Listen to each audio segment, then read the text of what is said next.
Bonjour et bienvenue sur le webinaire Découvrez les risques et les opportunités pour votre flotte de véhicules. Je suis Delphine Cabrol, chef de projet marketing chez Hemming, et j'aurai le plaisir d'administrer ce webinaire aujourd'hui.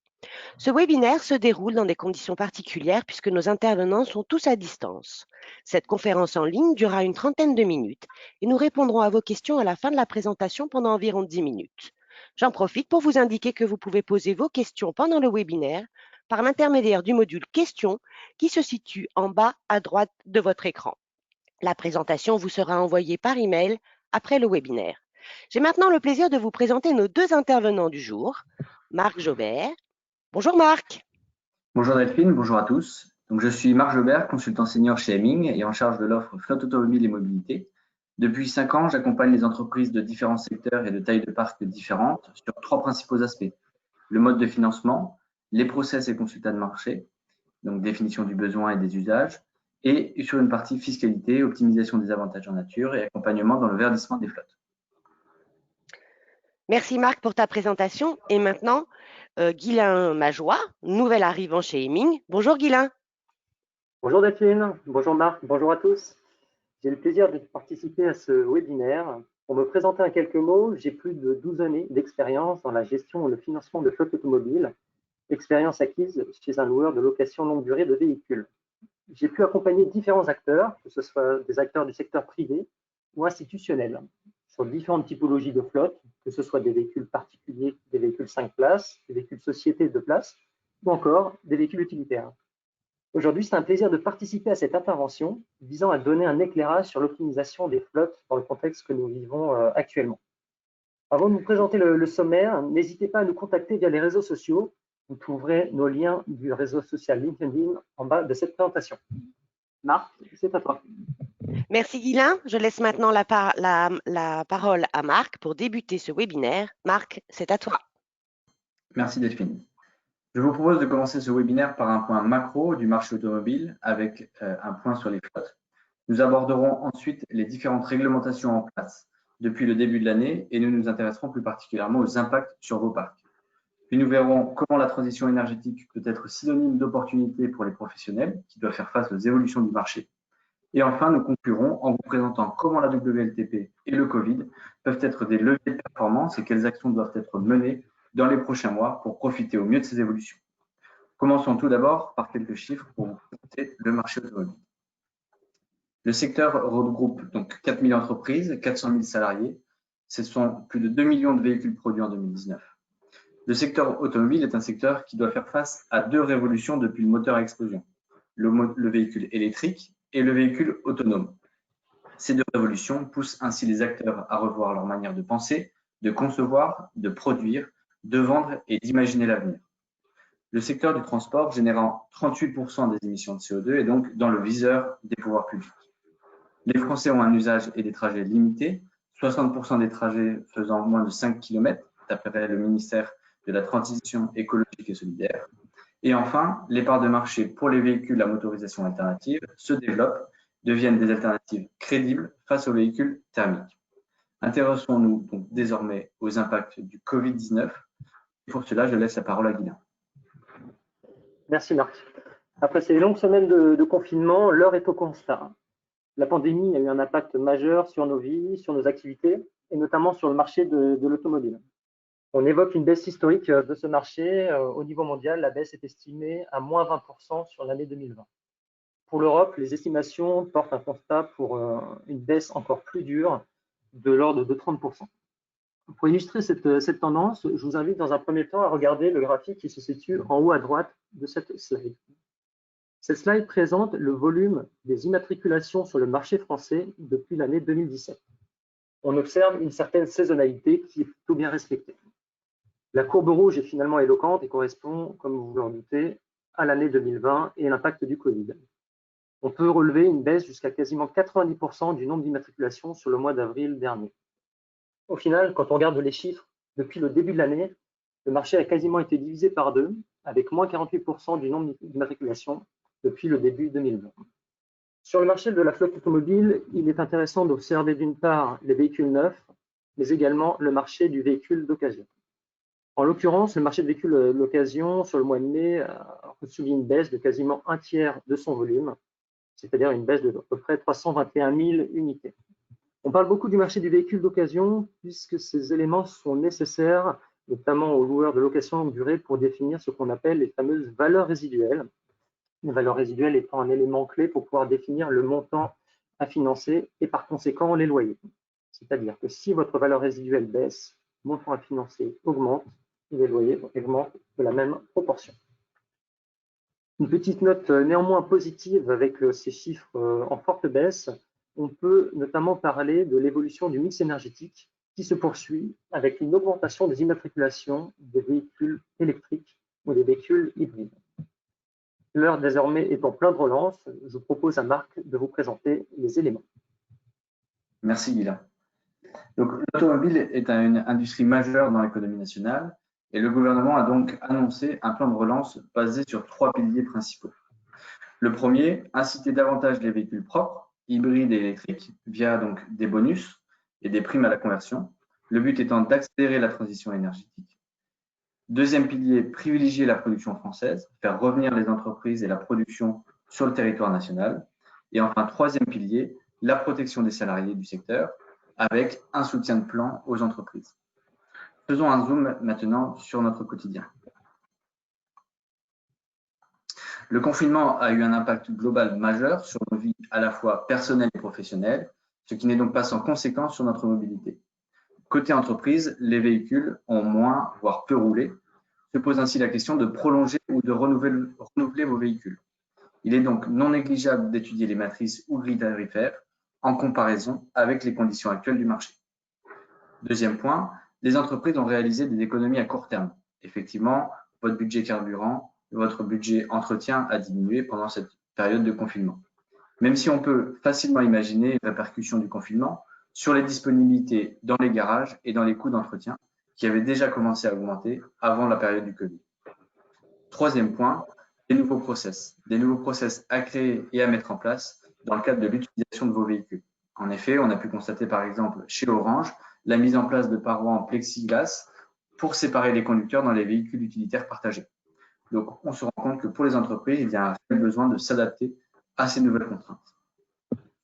Concernant le marché global de la flotte et de l'automobile, les usines commencent à se remettre en route et donc on a des impacts plus ou moins forts en fonction des constructeurs et des modèles sur les délais de livraison. On a aussi un impact financier, comme le disait tout à l'heure Guilain, on a une hausse des taux financiers chez les loueurs, plus ou moins importante en fonction de la proximité avec les banques. On a des baisses sur les valeurs résiduelles et un marché de l'occasion qui est ralenti. Par exemple, le stock de véhicules d'occasion d'ALD a subi une dépréciation de plus de 9 millions d'euros au mois de mars. Donc, le véhicule d'occasion impacte, comme le disait tout à l'heure Guilain, le marché du véhicule neuf. Enfin, deuxième point sur le parti marché, la digitalisation des offres. Les loueurs ont travaillé sur cette digitalisation pendant cette période de Covid. On a pu voir des PV de livraison digitalisés, des cartes d'entretien et donc une offre beaucoup plus digitale, beaucoup plus de services. Et enfin, troisième grand changement, donc des aides gouvernementales, les bonus, le déploiement de nouvelles bornes, un objectif de 100 000 bornes dès 2021 annoncé par le gouvernement, et un objectif de 50% des renouvellements des véhicules publics par des véhicules électriques ou hybrides, et notamment l'anticipation des commandes 2020 pour relancer l'industrie automobile. Enfin, les mentalités des utilisateurs ont également évolué.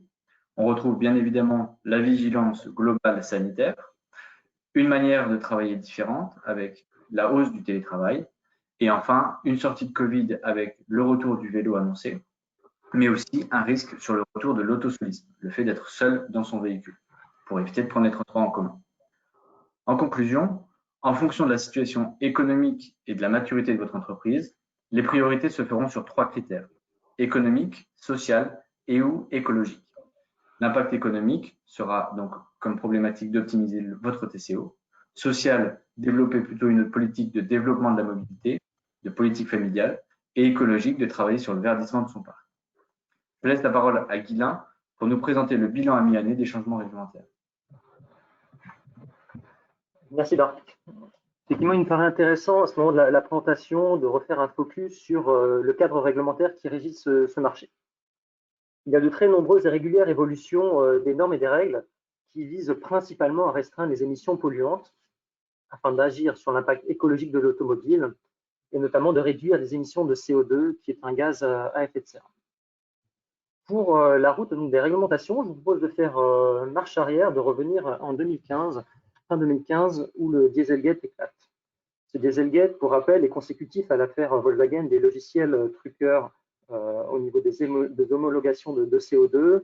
Il faut savoir que Volkswagen n'a pas été le seul constructeur incriminé. D'autres constructeurs ont également pris en défaut sur ce sujet. Pour situer, les véhicules étaient homologués selon un protocole NEDC, protocole qui avait été mis en place dans les années 70. Des homologations se faisaient notamment en laboratoire sur des cycles peu contraignants d'utilisation et finalement assez lointains de la réalité. Il a paru donc nécessaire de modifier cette procédure d'homologation de consommation de carburant et d'émissions de CO2. Un nouveau protocole est apparu, le protocole WLTP.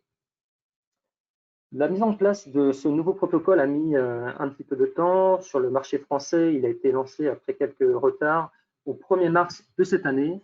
Nous sommes passés par une phase transitoire qui s'appelait donc le NEDC Corée. Le WLTP a un impact majeur dans les flottes automobiles puisqu'il vise, donc, comme je vous l'ai dit, donc, à revoir l'homologation de CO2 des véhicules. Il faut, pour rappel, préciser que la fiscalité automobile française est majoritairement basée sur l'émission de CO2, que ce soit pour les bases de calcul des bonus-malus, les taxes sur les véhicules de société, ou encore sur la partie amortissement non déductible. Le Covid est apparu quelques semaines après le 1er mars avec l'effet justement de confinement et Emmanuel Macron a pu présenter le 26 mai justement le plan de relance afin de soutenir et de dynamiser le redémarrage de l'économie de l'automobile.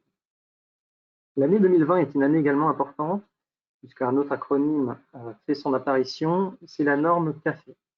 La norme CAFE est une directive européenne qui va cibler tout particulièrement les constructeurs. Pour chaque émission de CO2 au-dessus de l'objectif qui leur va être fixé par Bruxelles, les constructeurs sont potentiellement éligibles à des amendes colossales. On parle de 95 € du gramme de CO2 par véhicule vendu. Enfin, la loi LOM est apparue, donc la loi d'orientation des mobilités, a commencé à prendre son essor avec des mises en place notamment au 1er janvier 2021 et je vous propose de rentrer un peu plus en détail sur ce sujet. La loi d'orientation des mobilités a été publiée au journal officiel à la toute fin de l'année 2019. Il comportait plusieurs modalités. Une, et non des moindres, est la fin progressive de l'utilisation et la commercialisation de véhicules thermiques, prévue à l'horizon 2040. Un autre point est l'instauration des zones ZFE, c'est-à-dire les zones à faible émission au niveau de différentes agglomérations. Cela se situe principalement au niveau des vignettes critères qui sont définies selon l'âge du véhicule ainsi que sa motorisation essence, hybride, diesel ou électrique. Et de nombreuses municipalités ont commencé à mettre en place ces zones. On peut citer notamment Paris, la métropole de Grenoble, le Grand Lyon. La majorité des agglomérations de plus de 100 000 habitants ont aujourd'hui des projets, des réflexions pour mettre en place ces zones de faible émission. C'est un point important à prendre en considération dans les flottes, puisque quand vous sélectionnez la motorisation des véhicules de vos collaborateurs, il faut être certain que votre collaborateur puisse se déplacer dans l'ensemble de son périmètre de déplacement. Un autre point également de cette loi d'orientation des mobilités concerne le déploiement des bornes de recharge des véhicules électriques, de développer des aires d'autopartage afin de restreindre l'autosolisme, comme vous en parlez, Marc. Et une obligation apparaît au 1er janvier 2021 pour les parcs supérieurs à 100 véhicules.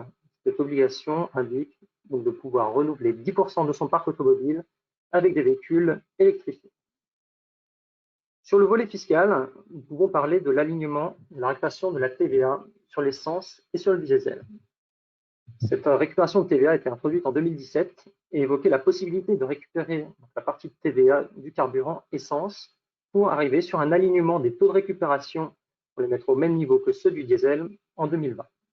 Pour illustrer, Par exemple, en 2020, vous pouvez récupérer 60% de la partie de la TVA sur l'essence pour les véhicules particuliers, c'est-à-dire les véhicules 5 places et les véhicules utilitaires. L'évolution du WLTP a eu un impact notamment pour les calculs du bonus du malus, qui ont également été réévalués dans le plan de soutien en relance du secteur automobile, et également donc, le nouveau barème pour le calcul de TVS. En ce qui concerne les plans de mobilité d'entreprise, est apparue la mise en place du crédit mobilité, Car Allowance. Le crédit mobilité est une enveloppe de 400 € qui est exonérée d'imposition, exonérée de charges au niveau de l'employeur et exonérée également d'impôts au niveau du collaborateur. Il y a également des réflexions qui vont pouvoir se poser. Est-il toujours judicieux de fournir à un collaborateur un véhicule de fonction? Et pourquoi ne pas lui laisser le choix entre un crédit mobilité et une augmentation salariale en parallèle afin de remplacer cette voiture de fonction? Vous avez également une promotion d'énergie verte, c'est-à-dire les véhicules électriques, la possibilité de venir également en vélo, ou pourquoi pas encore des déplacements alternatifs que sont le covoiturage et le transport en commun. L'heure est venue dorénavant de participer pour vous, à donner un peu d'interactivité. Nous sommes partis du constat suivant, donc qui est le graphique à gauche, au niveau des typologies de carrosserie et de modèles de véhicules qui sont plébiscités. Aujourd'hui, c'est indéniable, le SUV Surf est un véhicule fortement à l'amende et a une grosse part de développement dans les flottes. Nous souhaitons du coup vous poser une question. Delphine, je te laisse passer le sondage. Merci beaucoup, Guylain. Alors, effectivement, on va vous poser une première question. Alors, quelle sera la place des SUV dans votre catalogue dans les mois prochains? Alors, vous avez 3 possibilités de réponse: en augmentation, en diminution ou disparaître. Je crois que vous êtes en train de répondre et vous êtes assez nombreux à répondre en ce moment. 27% ont voté, 29, 31% ont voté.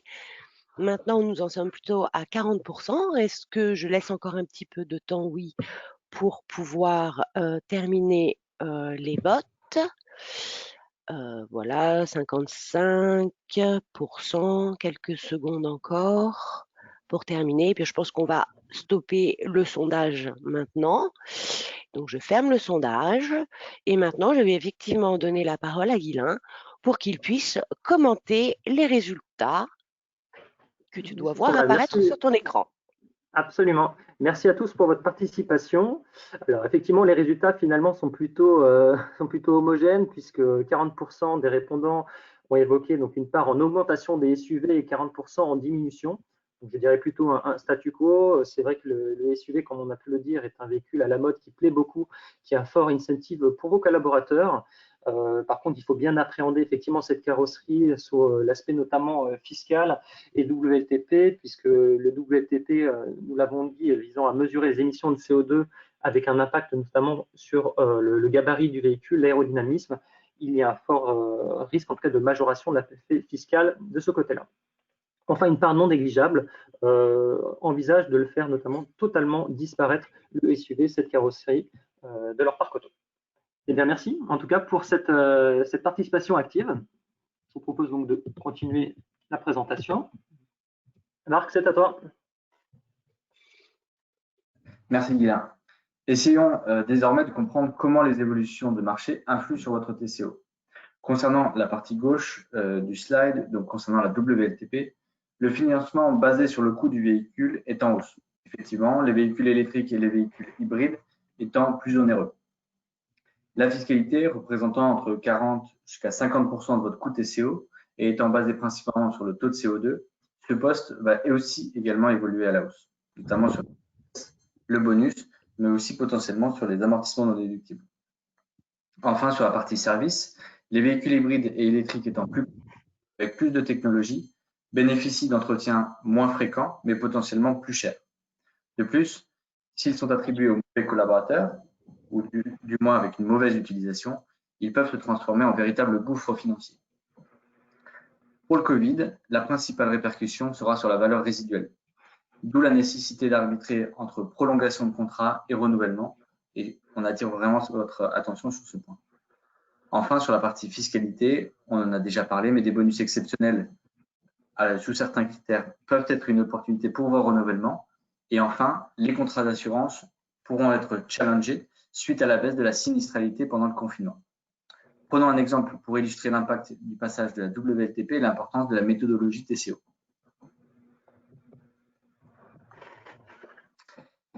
Sur ce slide-là, nous avons fait l'exercice sur un Peugeot 3008 pour comparer l'évolution du TCO entre le passage de la NEDC à la WLTP.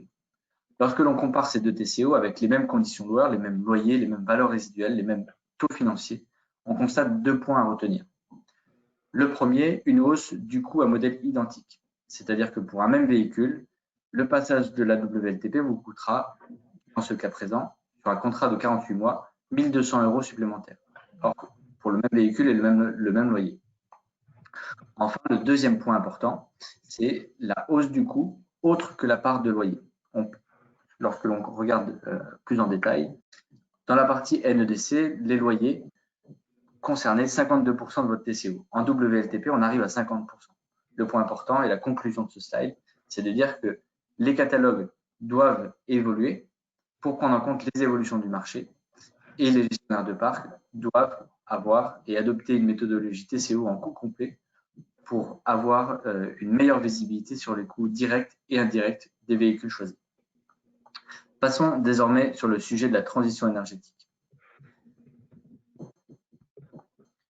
Avant de commencer, et comme le graphe représentant les ventes de diesel le montre, le diesel est souvent condamné, notamment depuis le scandale de Volkswagen en 2015. Je laisse donc Delphine vous poser notre question. Merci Marc. Donc, je vais donc lancer le sondage. Donc, avez-vous réduit le nombre de véhicules diesel dans votre parc suite au Dieselgate? Vous avez la possibilité de répondre à trois réponses possibles, entre 0 et 25%, entre 25% et 75%, ou à 100%. Je suis en train de voir que vous êtes 32% des participants à voter, 40 maintenant. Vous êtes très actifs, je vous en remercie et je vais vous laisser un petit peu plus de temps pour terminer le sondage. Encore quelques instants, 51% à avoir voté. Je crois que je vais donc clôturer le sondage et partager les résultats avec Marc qui va les commenter. Merci Delphine. Alors, effectivement, vous êtes entre 0 et 25%, donc la grande majorité à réduire donc la partie diesel. Effectivement, le diesel n'a plus forcément le vent en poupe. On a vu lors de l'année 2019 un retour assez prononcé des véhicules essence, aujourd'hui plutôt au profit des véhicules électriques et hybrides. Néanmoins, on a beaucoup parlé de TCO jusque-là. Il existe aussi une nouvelle dimension dont on parle depuis plusieurs années, qui est le TCU, le coût de l'usage. Et donc effectivement, aujourd'hui, la meilleure carte policy, le meilleur catalogue à avoir n'est pas de tourner et de choisir complètement des véhicules hybrides ou électriques, mais bien d'avoir le bon véhicule pour le bon usage. C'est-à-dire que sur des populations qui vont rouler, des populations commerciales qui vont réaliser plusieurs milliers de kilomètres par an, le véhicule diesel, en termes de TCO, restera le véhicule le plus pertinent. Donc attention à l'usage avant d'attribuer un véhicule dans vos catalogues. Le diesel, effectivement, va baisser en termes de part de marché, mais il n'est pas forcément voué à disparaître. Je vous propose de continuer. Alors, sur ce slide, sur le graphe de gauche, la courbe orange représente les émissions de CO2 en conduite réelle. En bleu, les émissions en laboratoire. L'application des normes WLTP ont fait augmenter les taux de CO2 d'environ 30%. Or, ce que l'on constate ici, c'est que ce sont les réalités des émissions en laboratoire qui ont diminué et non les émissions réelles. Ce qui signifie que 2/3 de la baisse était en réalité non justifiée. Ce sont donc les émissions en laboratoire qui ont fortement diminué et qui sont dues donc au mode de calcul des laboratoires et non des véhicules en réalité.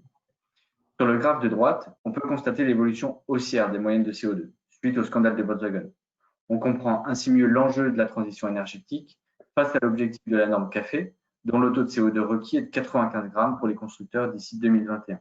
L'objectif pour les constructeurs est donc de faire repencher, de rechanger l'application de cette courbe. Ghislain, je te laisse désormais la parole. Merci Marc. Marc nous a décrit cette révolution que le marché appelle transition énergétique. Ce qu'on vous propose, c'est donc de pouvoir se pencher justement pour pouvoir découvrir quelles sont les opportunités qui se présentent, notamment à vous, entreprises ou vous, gestionnaires de parc. Si on prend le volet, donc le fournisseur, avec l'impact des réglementations, l'évolution du marché, ils ont dû innover et proposer donc de nouvelles solutions pour pouvoir répondre aux nouveaux besoins de consommation de la mobilité. Le premier point, et non des moindres, c'est une offre qui a été étendue et qui ne cesse de s'étendre sur des véhicules électrifiés, que ce soit donc des véhicules hybrides ou électriques. On parle d'ailleurs de mise en développement de 500 modèles électrifiés disponibles à la commande sur le marché d'ici 2022. Un autre point également, c'est indéniablement donc le digital. Le digital a permis un essor fort de nouveaux services alternatifs à la voiture traditionnelle. Nous avons notamment les VTC, vous avez également tout ce qui est autopartage sur différents modes de véhicules, puisqu'on peut parler d'autopartage en voiture, en trottinette ou même en vélo, ou notamment également des formules de covoiturage. Un dernier point aussi, donc dans l'innovation des offres des fournisseurs, sont l'apparition d'offres combinées permettant de faciliter l'intégration de véhicules électriques dans vos flottes d'entreprise, c'est-à-dire une formule permettant de bénéficier d'un véhicule électrique, mais également d'un véhicule thermique pour vos déplacements plus lointains, que ce soit pour vos périodes de congé ou de week-end, par exemple. Si on observe ensuite, le gouvernement est un effet fort catalyseur et d'orientation sur le marché, avec la mise en place de politiques incitatives pour accompagner cette fameuse transition énergétique. On a parlé donc tout à l'heure de la loi d'orientation des mobilités, le développement des infrastructures de recharge, donc les bornes pour recharger les véhicules électriques. L'objectif annoncé par le gouvernement français est d'environ 100 000 bornes d'ici 2021. Un nouveau point également, donc l'évolution des bonus pour les véhicules électriques et le retour des bonus pour les véhicules hybrides, le forfait mobilité durable, des éléments également fiscaux comme les allègements des avantages en nature sur les véhicules électriques ou l'exonération partielle ou totale de la taxe sur les véhicules de société. Enfin, pour vous, entreprise, gestionnaire de parc, il est intéressant de pouvoir adapter la carte policy, votre grille de véhicules internes, aux besoins de mobilité de l'ensemble de vos collaborateurs. On va parler d'une évolution des modes de consommation, c'est-à-dire une évolution d'une mise à disposition d'un bien vers une disposition d'un package plus large, une mise à disposition de services. Nous allons pouvoir donc agir sur les budgets mobilité pour maîtriser à la fois les coûts directs et indirects de ces nouvelles solutions et faire des économies. L'idée également de pouvoir optimiser son parc va permettre de répondre aux exigences que sont la RSE, les certificats d'économie d'énergie, ou encore travailler votre bilan carbone. Enfin, et dernier point, proposer un catalogue véhicules flexible, attractif et innovant est un élément fort incitatif pour pouvoir retenir et attirer les talents dans vos différentes organisations.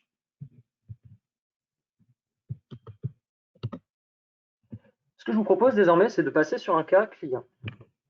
Nous sommes partis sur un client qui avait dans son parc, dans son catalogue, le véhicule, donc la 308 SW, une 308 break, en finition active business, en boîte auto, sur une loi de roulage de 48 mois, 60 000 km.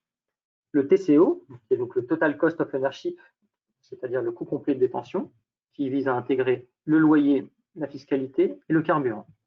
C'est-à-dire que pour l'entreprise, le fait d'avoir ce véhicule dans son parc sur les 4 ans représente un coût de 27 518 €. Nous sommes sur le constat de départ. Nous avons amené une réflexion pour pouvoir affiner justement le choix et proposer différentes solutions à cette entreprise. Le premier point est une renégociation des conditions de remise. Nous sommes sur la même voiture, dont on entoure cette Peugeot 308 SW, Active Business. La loi de roulage est identique et la renégociation des conditions d'achat nous permet de bénéficier d'un TCO contractuel d'environ 25 000 €, soit en deçà du TCO contractuel d'origine. Nous sommes sur un impact donc économique. Une deuxième solution proposée était de pouvoir proposer une alternative, de pouvoir changer et faire évoluer les véhicules présents en parc. En l'occurrence, proposer donc le dernier SUV de chez Peugeot, le Peugeot 2008, sur une finition supérieure à l'active business, en l'occurrence la finition à leur business, et cette fois-ci sur une autorisation essence qui paraît plus adaptée sur une base de 15 000 km par an, c'est-à-dire les 48 mois, 60 000 km. Sur cette option, on obtient donc un TSO contractuel qui est fort bien placé, bien mieux placé que le TSO contractuel d'origine. Nous arrivons à passer sous la barre des 20 000 euros. Nous avons à la fois donc un impact économique pour l'entreprise, mais également un impact social. Vous apportez de la nouveauté pour vos conducteurs et vous augmentez en même temps la dotation en équipement dans le véhicule, ce qui est un élément fort valorisé. Enfin, dernier point, nous sommes partis donc sur une carrosserie toujours de SUV, mais par contre, sur l'alternative est l'option véhicule électrique. Donc un véhicule Peugeot 2008, version totalement électrique, par définition ne rejette pas de CO2. Sur une finition Active Business, on conserve la loi de roulage. Quand on observe le TCO est également intéressant, puisque largement inférieur au TCO du véhicule diesel de l'option 1, et dominant toujours inférieur au catalogue actuel. Nous pouvons répondre ainsi, avec cette solution, sur les différents impacts de recherche d'économie, sur l'impact social, de valorisation et de nouveauté du catalogue, mais également pouvoir implanter un impact écologique dans votre carte police. Cette présentation touche bientôt à sa fin. Ce qu'on vous propose, c'est de pouvoir passer sur le résumé et la conclusion. Et du coup, Marc va vous présenter les différents leviers qui sont activés dans les prochains mois afin de pouvoir accélérer votre performance. Merci Guilain. Effectivement, nous l'avons vu tout au long de ce webinaire, le marché de la flotte automobile connaît une véritable mutation qui a commencé depuis plusieurs mois. Pour votre entreprise, il est donc nécessaire d'identifier vos attentes afin de mettre en place les leviers de performance adéquats. Souhaitez-vous privilégier une stratégie à court terme pour générer de la trésorerie et optimiser votre TCO, ou une stratégie à plus long terme pour générer des économies et mettre en place une politique de verdissement? Pour accompagner cette démarche, il est donc essentiel de connaître ses usages et de redéfinir les besoins en termes de choix de modèle, de kilomètres souscrits. Soyez critique dans les propositions de réajustement de contrats proposés par vos fournisseurs. Le fait de réaliser une économie sur un réajustement de kilomètres ou sur une durée n'est pas forcément synonyme de bonne nouvelle. Continuez de travailler sur les leviers achats, c'est-à-dire la négociation des remises, les contrats loueurs, taux financiers, la validité des offres. Mettez en concurrence les fournisseurs sur des aspects à la fois financiers, mais aussi qualitatifs. Enfin, refondez votre catalogue sur le choix des modèles retenus, les motorisations, les options proposées. Rechallengez votre politique d'avantage en nature, qui peut être jusqu'à 20% de votre coût global de TCO. Et enfin, pensez à développer de nouvelles mobilités ou à compléter votre offre de mobilité qui seront bénéfiques à vos collaborateurs ainsi qu'à votre marque employeur. Je vous remercie pour votre attention. Delphine, je te redonne la parole. Merci beaucoup à vous deux, Marc et Guilain, pour la présentation fort intéressante. Nous allons maintenant passer aux questions et j'ai de nombreuses questions qui sont arrivées via le module questions et je vous en remercie. Alors la première question, c'est vous parlez de véhicules électriques, hybrides et diesel. Qu'en est-il des véhicules essence suite aux nouvelles réglementations? Je pense que Marc pourrait répondre à cette question. Oui, tout à fait. Alors effectivement, comme on l'a vu, donc le diesel a des parts de marché qui diminuent. En 2019, avant l'arrivée de la WLTP, on avait annoncé donc, le grand retour du véhicule essence, donc notamment pour des personnes qui roulent avec des kilométrages modérés, en dessous de 20 000 km par an. Néanmoins, avec l'arrivée de la WLTP, les taux de CO2 pour ces véhicules-là ont été fortement majorés, plus forts que pour les véhicules diesel.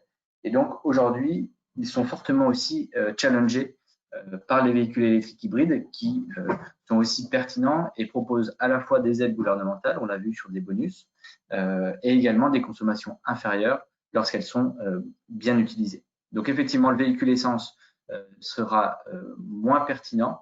Il reste néanmoins pertinent pour des petites lots de roulage et donc à mettre en parallèle des véhicules hybrides et électriques. Voilà. Merci Marc pour ta réponse. Je vais donc passer à une deuxième question. Pouvez-vous nous rappeler les paliers de récupération de TVA sur les carburants? Je crois que cette question s'adresse plutôt à Guylain, non? Bien sûr, je peux vous apporter effectivement la réponse. Merci en tout cas de l'avoir posée. Alors, comme je l'évoquais, vous avez possibilité de récupérer la TVA effectivement sur le carburant diesel et sur le carburant essence. Les taux de récupération sont par contre différents selon l'énergie et ont pour vocation d'être alignés d'ici 2022. Si on prend cette année, donc l'année 2020, vous pouvez récupérer 80% de la TVA sur les véhicules particuliers qui ont une motorisation gazole, c'est-à-dire une motorisation diesel. Pour ce qui est des véhicules essence, donc véhicules particuliers, c'est 60%. Si on observe les véhicules utilitaires ou les véhicules de place, comme les Clio Société par exemple, vous pouvez récupérer 100% de la TVA du carburant diesel et 60% du carburant essence. Et je le répète, à compter de 2022, vous aurez un alignement, c'est-à-dire que vous aurez 80% de récupération sur les véhicules particuliers, qu'ils soient à l'énergie essence ou diesel, et pour les véhicules utilitaires, ce sera de l'ordre de 100%. Merci Guylain. J'ai une troisième question qui nous est posée, et surtout à vous. Est-il possible de demander à notre loueur une baisse de loyer pendant la période de confinement au vu de la non-utilisation du véhicule? Qui souhaite répondre à cette question? Je vous propose de prendre la main si ça peut aller. Alors, donc, effectivement, c'est une vraie question d'un point de vue effectivement impact économique. On peut prendre le problème de cette manière-là. Votre véhicule n'aura pas roulé effectivement pendant la période de confinement et par définition, donc le kilométrage total parcouru sera revu à la baisse. Ce qu'on propose pour avoir un impact économique le plus fort, c'est de pouvoir justement moduler vos contrats. Nous invitons justement à pouvoir vous mettre en relation avec votre loueur pour faire un ajustement contractuel. Il faut bien évidemment regarder dans le détail par rapport aux modalités pour pouvoir soit réduire le kilométrage ou alors conserver le kilométrage qui avait été initialement souscrit, mais par contre allonger la durée de détention. Ça fonctionnera sur un principe d'amortissement, c'est-à-dire plus vous allongez la durée de détention, plus votre loyer permettra d'être revu à la baisse. Donc oui, très clairement, nous vous invitons effectivement à vous repencher sur vos contrats afin de pouvoir les ajuster en conséquence.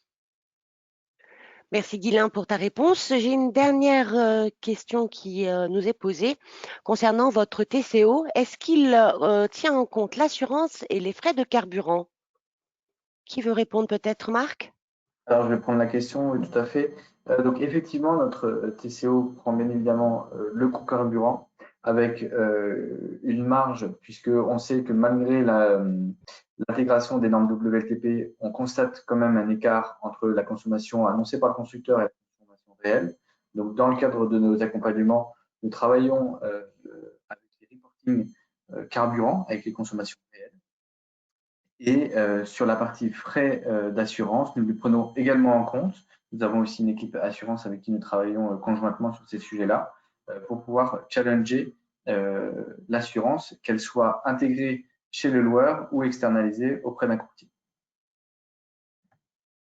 Merci Marc. J'ai une dernière question. Comment gérez-vous le remboursement au kilomètre des frais kilomètres roulés pour les déplacements professionnels sur une voiture électrique hybride rechargeable?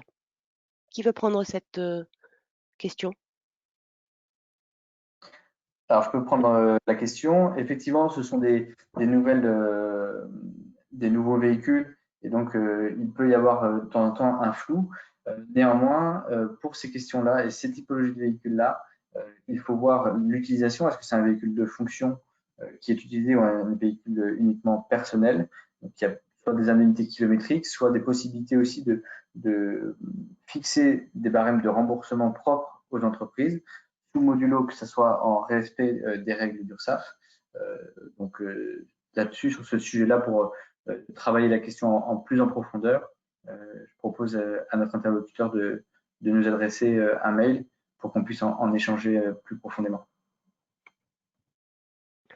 Merci beaucoup. Peut-être une dernière question. Bon, écoutez, je pense on a fait le tour des questions. Je tiens à vous remercier à tous pour votre participation, vos nombre de questions. Merci beaucoup à nos experts pour leur présentation et les réponses qu'ils nous ont posées. Et donc, comme je vous disais, si tu peux passer le slide suivant, s'il te plaît, Guylain. Si vous avez des questions supplémentaires, n'hésitez pas à nous envoyer un mail à opérationperformance@eming.com où nos experts se feront un plaisir de vous répondre. Nous vous souhaitons une excellente fin de journée et nous vous disons à bientôt. Au revoir. Merci pour votre Merci, au revoir, à participation. bientôt. À bientôt.